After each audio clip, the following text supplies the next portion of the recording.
Olha, gente, vejam bem. O Evangelho de hoje é um dos trechos mais bonitos que a Igreja Católica tem. É uma das palavras mais consoladoras que saíram da boca de Cristo. É um texto usado exaustivamente na igreja nos momentos de morte de alguém. Sempre que morre alguém, é um dos textos que a igreja proclama, porque esse texto aqui, por incrível que pareça, é um texto que derrama, que transborda a fé. É um texto que, transbordando fé, acalenta o nosso coração. Lembre na semana passada, a igreja, ao celebrar o quarto domingo do tempo pascal, nos apresentava Jesus como um bom pastor, o belo, o santo, o perfeito pastor. E eu lembro que eu adjetivava aqui o pastor Jesus Cristo, o santo, o belo, o perfeito, o magnífico. Não temos palavras para expressar a bondade do pastoreio de Jesus para conosco. Não temos palavras. E vejam que esse pastor, ele nos conduz. Mas cabe a nós católicos, vocês e eu, nós deixarmos Jesus nos conduzir. Conduzir na verdade, conduzir no amor. Cabe a nós permitir com que Cristo, de verdade, Ele nos conduza como nosso pastor. Porque não adianta simplesmente a gente pegar aquela frase do Salmo 22 ou 23, dependendo da tradução, que diz: o Senhor é meu pastor, nada me faltará, e a gente pensar que tudo está resolvido. Não. O Senhor é meu pastor, nada me faltará, na medida que eu seja também uma boa ovelha. Na medida que eu me deixe conduzir por Deus. Deixar-me conduzir por Deus quer dizer que muitas vezes eu vou escutar aquilo que eu não quero. Quer dizer que muitas vezes a igreja vai chamar a atenção naquilo que eu quero. Quer dizer que muitas vezes a palavra de Deus não vai ser doce, mas vai ser amarga como fel. E porque Ele é o bom pastor, e porque Ele me conduz, eu devo ser dócil e dizer: Senhor, ajudar-me a viver na minha vida aquilo que Tu queres. Olha, eu sempre disse isso a vocês. Nós devemos ser fiéis a Deus, primeiro naquilo que a gente consegue. E naquilo que a gente ainda não consegue, a gente tem que rezar e pedir a Deus. Enxergar Cristo como bom pastor. Eu preciso enxergar na minha vida tudo aquilo que Deus permite. E nem sempre tem um sabor bom.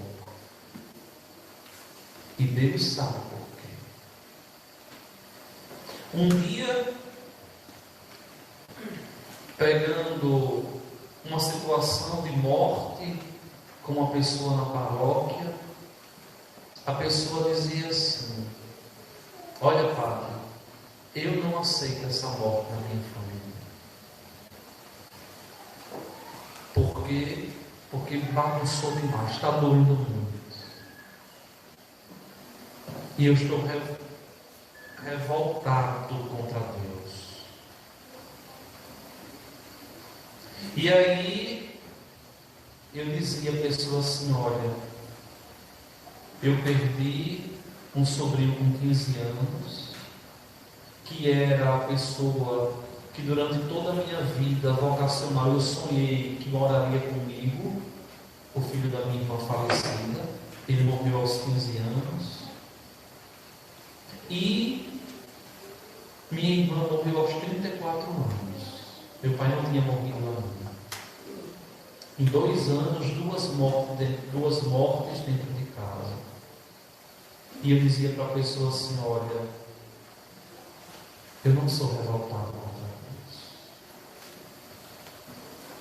Dói, a falta bate, a saudade vem, mas eu mas nunca me revoltei contra Deus. Por que, Senhor, levou meu sobrinho aos 15 anos? Por que, Senhor, levou minha irmã aos 34 anos? Nunca. Por um motivo. O bom pastor sabe o que faz. E ainda dizia assim: olha, você acha que é toda irmã que morre, que tem um irmão padre para rezar pela salvação dela a vida toda? Você acha que é todo sobrinho que morre, que tem um tio padre para rezar por ele a vida toda? Então, por incrível que pareça, aqui também tem a bondade de Deus. E a pessoa: mas eu não aceito. Eu digo: mas é preciso. Para enxergar Cristo como pastor, é preciso enxergar com fé aquilo que Deus permite nas nossas vidas. Porque se a gente vive conduzidos por Deus, e Deus permite que aconteça uma coisa, Deus sabe por quê. E a gente com fé diz: Senhor, olha, eu não entendo, mas porque te amo, eu aceito. Mas isso é tão consolador. Eu não entendo, mas eu aceito. Um dia, um coroinha me perguntava assim: Padre, no dia que o senhor encontrar com Deus, o que é que o senhor vai perguntar a Deus? O menino coloca a gente na parede, né? Eu faço cada pergunta. E eu parei e eu disse assim: olha, eu vou perguntar assim: Senhor, por quê o Senhor levou minha irmã aos 34 anos? Não por revolta, nada disso, mas porque eu tenho certeza que o Senhor vai dizer assim: pelas tuas orações ela se salva. Porque Deus é assim. Porque Deus é assim. Então, vejam o Evangelho de hoje. Vejam que coisa elegante, que coisa consoladora, mas que coisa gostosa de escutar. No mundo em que a gente vive de tanta perturbação, de tanta agitação, o que é que nosso Senhor diz? Não se perturbe o vosso coração. Você crê em Deus? Creia. Ele está vivo e ressuscitado. E está te conduzindo. Não está te conduzindo do jeito que tu queres, mas está te conduzindo do jeito que Ele quer. E o jeito que Ele quer vai fazer com que você chegue ao céu. Olha que coisa. Ele nos conduz, não é do jeito que a gente quer. Ele nos conduz do jeito que Ele quer, mas porque quer o nosso bem. É como aquela mãe que diz assim: menino, vá tomar banho. Menino, vá tomar banho. Chega uma hora que a mãe não aguenta, pega o menino pelo braço e bota debaixo do chuveiro. Mas por quê? Porque a mãe quer o bem do menino. E muitas vezes é contra a vontade do inimigo. Veja, Deus muitas vezes é assim. E nós temos que nos acalentar que em meio às dores, às dificuldades, os problemas da vida, nós temos um Deus vivo, de pé, como que imolado, a nos conduzir. Isso aqui não é poesia, é uma realidade. Você não sai de casa para não fazer nada na igreja. Você sai de casa para escutar o que Deus tem a te dizer.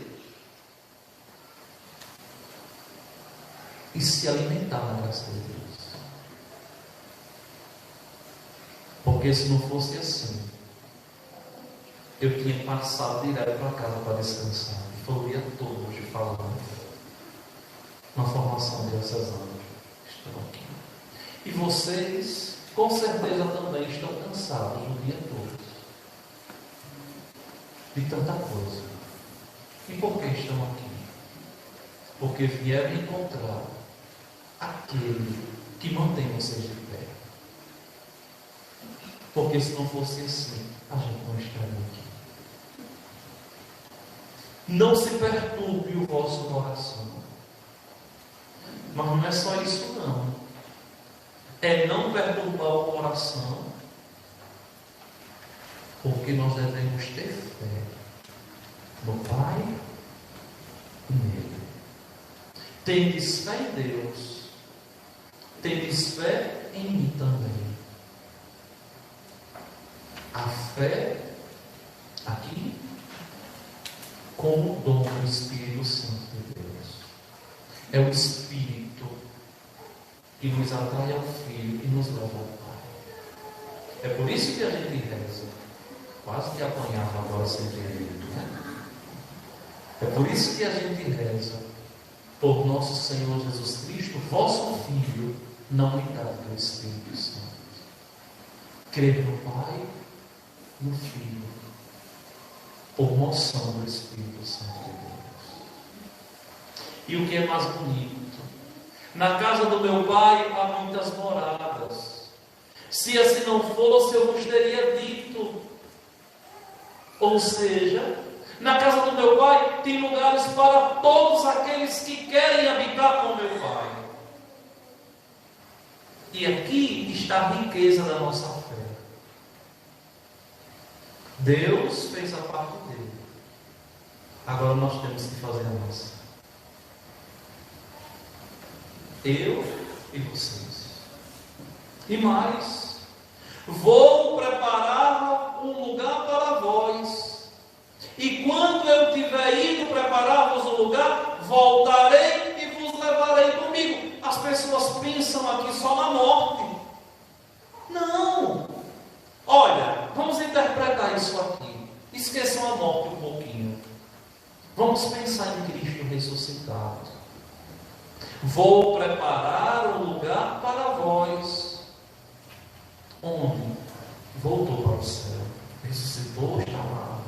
E quando eu tiver ido preparar-vos um lugar, voltarei às aparições e vos levarei comigo. Como é esse levar? Na adesão que a gente faz a Jesus Eucaristia. Ele vai nos levar para onde? Para banquetear com Ele. Para quê? Para que cheguemos ao céu. A fim de que, onde eu estiver, estejais vós também. A fim de que, onde nós estejamos, Ele esteja conosco também. Só que Jesus aqui é muito forte. Ele diz assim: para onde eu vou, vós conheceis o caminho.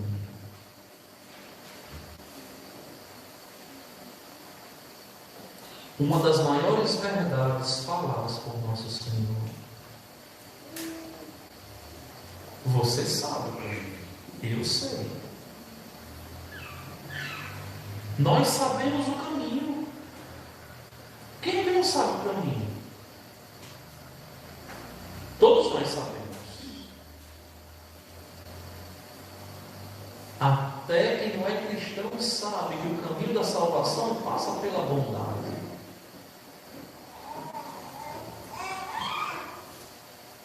Sempre Tomé. Tomé é danado. Olha Tomé aqui. Aquele Tomézinho de 15 dias atrás. 8 dias depois, estando fechadas as portas por meio dos judeus. Vocês lembram disso? Não é? Olha Tomé, Jesus apareceu. Que nada, eu só acredito se eu ver. Quero tocar, botar meu dedo na ferida. Tomé de novo. Senhor, nós não sabemos para onde vais. Como podemos conhecer o caminho? Como Tomé não sabe? Eu vou para o céu. E aí Jesus fala uma das palavras mais bonitas que saiu de sua boca. Ergo sum via veritas vita. Eu sou o caminho, a verdade e a vida. Eu sou o caminho é Cristo. Como o Padre, pegando a cruz, indo atrás dele, no caminho que é Ele. Eu sou a verdade, não existe outra verdade. Vocês lembram, na sexta-feira da paixão, quando a autoridade romana perguntou o que é verdade?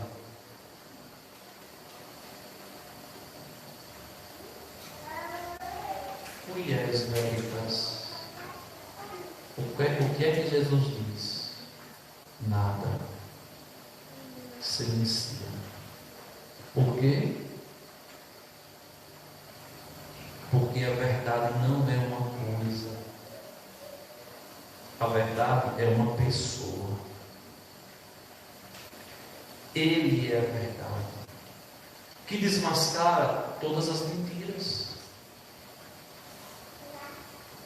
E vejam, minha gente, que hoje nós vivemos em um mundo que não aceita a verdade. Como a gente vê pessoas enganadas o tempo todo, se enganando,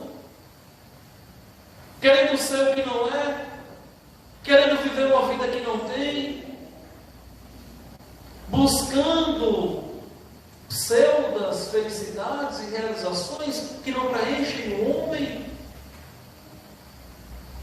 A gente vê isso tão forte. Tanta gente que se engana, que não entendeu ainda que a verdade é Jesus. Ele é a verdade. E o que ele fala, aquilo que sai de sua boca, é a verdade. É por isso que o mundo nunca vai aceitar Jesus. É por isso que a igreja nunca vai ser entendida pelo mundo. Porque a igreja não pode acompanhar as mudanças do mundo, muitas vezes com coisas desregradas. Não pode, de jeito nenhum, de modo nenhum. A igreja precisa pregar a verdade que é Cristo, mesmo que doa, mesmo que nos faça sofrer. Mas nós, enquanto cristãos, devemos tomar consciência que não é a igreja que deve mudar a sua doutrina, mas somos nós que devemos endireitar o caminho. Quem caminha torto, torto fica. Quem caminha reto, reto fica. Eu sou a verdade. Eu sou o caminho. Eu sou a vida. Minha gente, olha, a vida que Jesus diz aqui não é uma vida leviana, não. De jeito nenhum. Essa vida aqui é a vida em abundância, a vida plena que nós teremos na eternidade. Não é essa daqui. Essa vida aqui passageira que vai nos corroendo. Essa vida aqui que vai de verdade nos fazendo ficar carcomidos. Vejam como o tempo passa e a gente vai definhando. Olha o menino que eu cheguei há 10 anos atrás, olha o coroa que eu estou hoje já. Vejam, pode vir, Sebastião, né? Mas vejam, é verdade. Olhe você há 20 anos atrás e olhe hoje. O Senhor, a Senhora, é a vida passando. Ou não? É a vida que está passando. E quando Jesus aqui diz, eu sou a vida, não é essa vida aqui que a gente se apega e não quer que passe nunca. Não é essa vida aqui. Essa vida que vai passar. A gente pode tentar maquiar, enganar o tempo todo. Isso aqui vai passar, minha gente. Estamos passando. Eu já estou com 40, já estou na metade. Não vivi nada ainda. E quem já está com 50, já está mais da metade, viu? Ninguém chega a 100 não, raramente chega. E quem já está com 60, já está para lá de Bagdá. Mas vocês estão rindo, mas não é verdade? Claro que é. Vejam. A vida vai passando. As dores vão chegando, o peso da vida vai chegando, é tanta coisa. Não adianta a gente imaginar que vai viver aqui eternamente. A vida que Deus nos deu, ela começa aqui, mas ela desemboca na eternidade.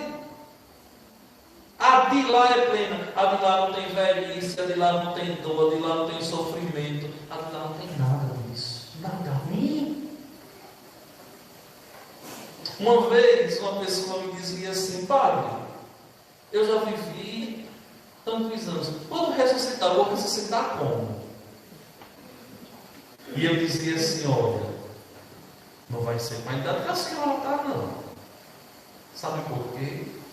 Porque a tradição da igreja sempre disse que o homem, quando ressuscitar, vai ressuscitar na idade de Cristo. Ou seja, com 33. Olha que maravilha. 33 anos, a gente não é um vitalzinho, né? Veja que coisa. Ressuscitar como ele. Era isso que os padres da igreja pregavam. Ressuscitar na plenitude da vida. Para a vida eterna. Sem dor, sem sofrimento, sem dificuldade, sem nada. Minha gente, existe coisa mais maravilhosa que essa? Não existe. Por incrível que pareça, não existe. Viver aqui é bom, mas viver lá é ótimo. Viver aqui é maravilhoso, mas viver lá, a gente não tem nem palavras para dizer. É claro que a gente não quer ir agora, não é? É claro, ninguém quer ir agora, mas a gente precisa ir na hora que Deus disser, bater as palminhas e disser, venha, e a gente tem que estar preparado para entender que a nossa vida vai começar ali. Eu gosto sempre de usar um exemplo e já usei muito em umas comunidades aqui. A eternidade é muito parecida com essa vida aqui. E essa nossa vida aqui é muito parecida com a criança no útero da mãe. A criança no útero da mãe ali dentro, se ela nos escutasse, né, e tivesse consciência, a gente dissesse assim, venha para cá, chega aqui, é melhor que aí. A criança diz, eu estou escutando voz do além, quero nem saber, vou ficar aqui. Aqui tenho tudo na barriga da minha mãe, para que eu vou sair daqui?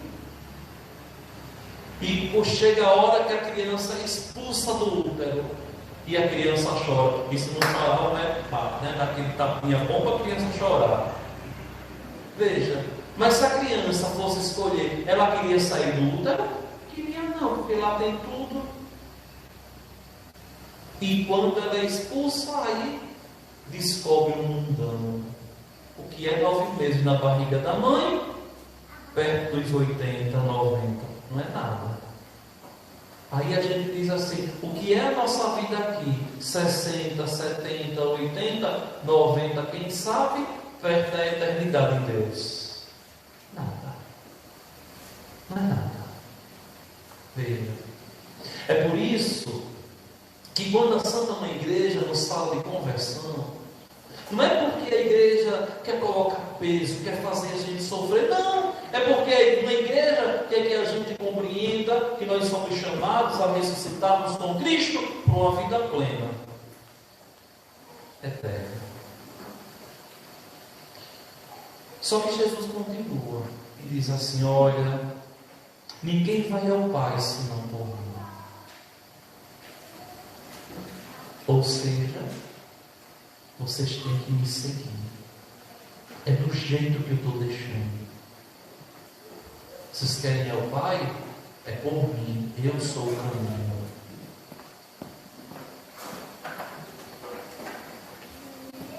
Se vós me conhecesseis, conhecerias também o meu Pai. E desde agora vocês o conhecem e vocês o viram. Aí agora foi Filipe, não foi Tomé.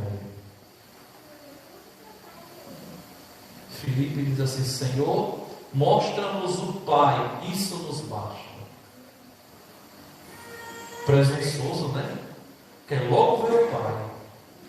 Olha que coisa. E Jesus diz: aí aqui vem a teologia trinitária da igreja. A Santíssima Trindade se revelando. Mas há tanto tempo eu estou convosco que vocês não me conhecem, Filipe. Quem me viu, viu o Pai. Como é que tu dizes, mostra-nos o Pai? Minha gente, a imagem do Pai é Cristo. O Pai não tem corpo humano. Quem tem é Cristo. O único corpo da Trindade Santa é o de Jesus.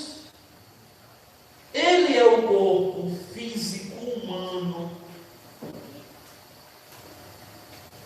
E é por isso que a Sagrada Escritura diz que Jesus é o Filho do homem. O Filho de que homem? O Pai. No qual corpo? Do Filho. Olha a Trindade aqui. Vejam.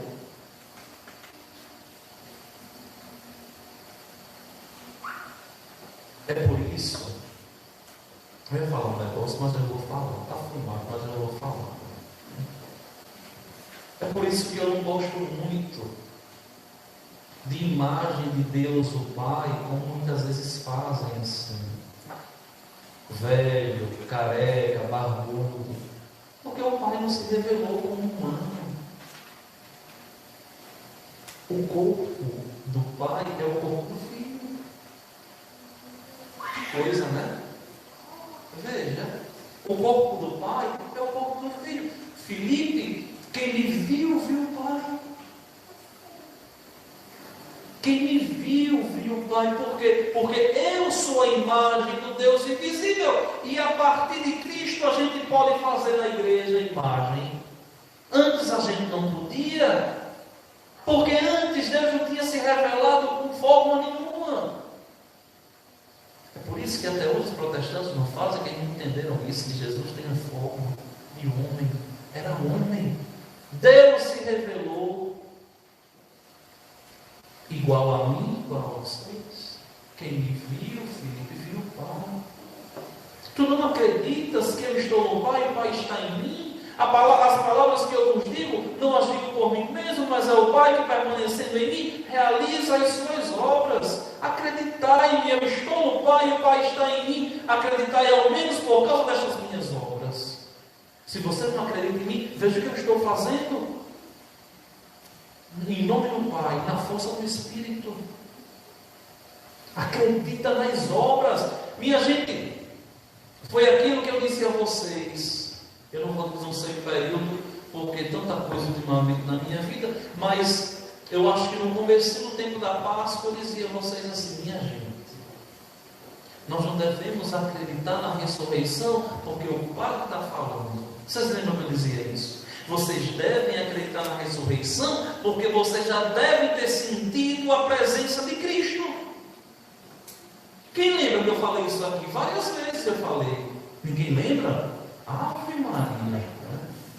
Eu falei. Vocês têm que acreditar na ressurreição, não porque a igreja diz, mas porque vocês sentem Deus agindo na vida de vocês vivo.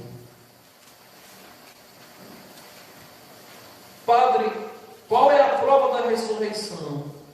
É que eu sinto Deus comigo. Nunca seria uma força de alguém morto. A igreja me disse, eu acredito. O padre prega, eu acredito. Mas eu sinto Deus que age em mim. Essa experiência magnífica, essa experiência maravilhosa que nós devemos ter feito já com o nosso Senhor. Vão querer ir embora? Jesus pergunta: a quem nós iremos, Senhor? Só tu tens palavras de vida eterna. Ou seja, a gente não consegue ir embora quando a gente sente de verdade Deus agindo. Impossível. Porque a gente sabe que a gente não está seguindo uma instituição. A gente sabe que a gente não está escutando uma palavra morta. A gente sabe que a gente segue um Deus vivo, uma palavra viva, que atua, que me conduz, que me orienta, que me ajuda, que me fortalece, que me protege, porque me ama. Aí agora, a gente, com dignidade, vai poder, na semana que vem, escutar com carinho as palavras de Jesus, dizendo assim para nós: se me amais, guardareis os meus mandamentos. Quem é amigo de Cristo se esforça para agradar a Cristo. Primeiro naquilo que pode, e depois reza para conseguir aquilo que não pode. Cristão que vive assim, alcança assim. Cristão que pensa e age assim, chega até Deus. É por isso que a igreja hoje cantou esse salmo aqui, 32, tão santo. Sobre nós venha, Senhor, a vossa graça. Da mesma forma em que em vós nós esperamos. Ou seja, Senhor, nós temos tanto e esperamos em Ti, porque sabemos que não seremos decepcionados. E aí o salmista diz: ó justos, alegrai-vos no Senhor, aos retos fica bem glorificado. Dai graças ao Senhor ao som da harpa, na lira de descordas celebrai. Por que celebrar? Por que agradecer? Olha a resposta: pois reta é a palavra do Senhor, e tudo o que Ele faz merece fé. O que é bom que ele faz, aquilo que parece ser ruim que Ele permite. Vejam bem o que eu estou dizendo. O que é bom Deus faz. O que aos nossos olhos parece ser ruim, Deus permite. Não faz, permite. Lembra de Jó? Lembra de Jó? Quem já leu aqui na igreja a história de Jó em casa? Levante a mão. Oh, quase ninguém. Pega a Sagrada Escritura e leia lá a história de Jó. O demônio se apresenta para Deus e duvida de Deus, da fé de Jó. Jó é assim porque tem tudo. O Senhor diz assim: vá, eu permito, vá tentá-lo, mas não toque na vida dele. O demônio faz tudo o que pôde com Jó, tirou tudo de Jó, encheu Jó de feridas da cabeça aos pés. E Jó disse: o Senhor deu, o Senhor tirou, bendito seja o nome do Senhor. Ou seja, isso se chama fé. Fé na bonança e na tristeza. Fé na saúde e na doença.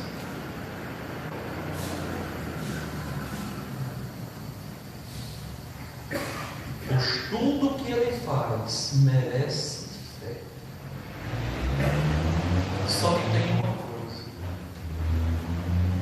que é o segredo da Divina Liturgia hoje. Quando o texto santo diz assim: o Senhor pousa o olhar sobre os que o temem. O que é pousar? É parar em cima. O que quer dizer? O Senhor pousa o olhar sobre os que temem. O Senhor para o olhar sobre o temente. E esse olhar abençoa. É por isso, minha gente, que esse sétimo dom do Espírito Santo a gente nunca pode perder, que é o temor do Senhor. Nunca. Um dia me perguntaram assim, não estou demorando hoje não, porque eu não preparei pregação não, viu? Mas, né? Um dia me perguntaram assim: Padre, qual é o maior medo que o Senhor tem? Eu já disse isso aqui. E eu dizia assim: o maior medo que eu tenho é de perder a fé.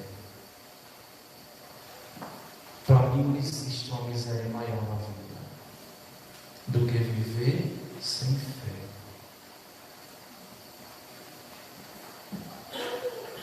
A fé nos faz temer perder o amor de Deus.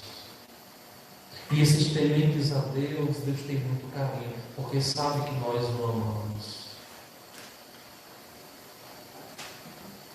Porque o temente, ele confia esperando em seu amor.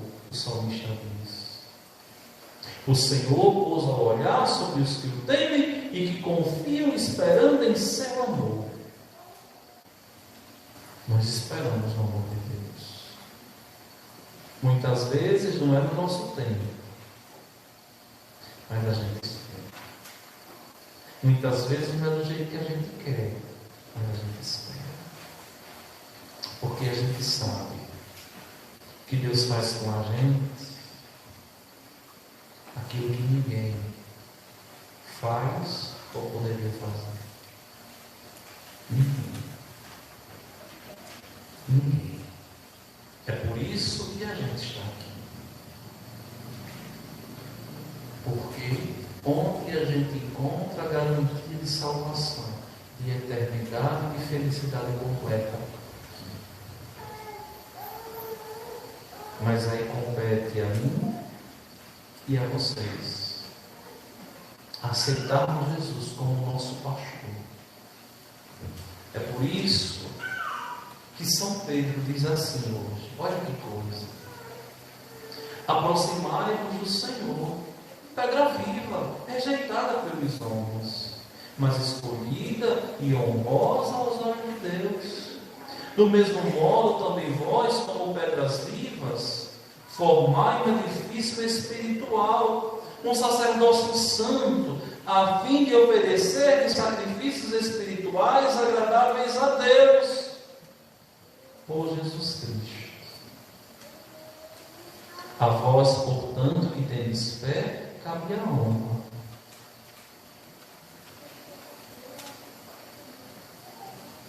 Nela tropeçam os que não acolhem a palavra. Esse é o destino deles, dos que não têm fé. Mas vós sois a raça escolhida, o sacerdócio do reino, a nação santa, o povo que ele conquistou, onde na cruz, para proclamar vossas obras admiráveis, daquele que vos chamou das trevas, ou seja, do mundo pagão, para a sua luz maravilhosa. É por isso que quando uma criança é batizada, a gente entrega a criança uma vela. E vejam que essa vela passa de mão em mão. O padre entrega ao pai, o pai entrega o padrinho, e o padrinho entrega a criança. Um dizendo ao outro: receba a luz de Cristo, ou seja, saia das trevas e venha para a luz. Quem é luz não pode se comportar como trevas. Quem é luz vive no claro. Quem vive na luz enxerga. Quem vive nas trevas enxerga mal. Ou não enxerga. E a luz, quando ela vem no primeiro momento, ela causa uma cegueira. Fique muito tempo no escuro. E depois acende a luz para você ver, você fica ceguinho com a luz. A luz do primeiro momento cega, porque a gente é incapaz de enxergar muitas coisas. Mas depois que a gente se acostuma com a luz, a gente não quer mais saber das trevas. Meus irmãos e minhas irmãs, creiamos que Jesus de verdade é a luz, que nos clarifica, que nos conduz rumo ao Pai, que nos conduz na eternidade em Deus, que nos conduz em meio à escuridão e às trevas deste mundo, para que nós possamos juntos alcançarmos o céu e assim gozarmos definitivamente na eternidade da presença de Deus. E não pode ter um desejo maior no teu coração, no meu coração, senão o desejo de ver a Deus. E ver a Deus, só os puros de coração haverão de ver, como o próprio Senhor nos diz. Que nós lutemos para termos um coração puro, que nós lutemos para termos uma vida santa apesar das nossas misérias, para que um dia nós tenhamos a alegria de chegarmos ao céu.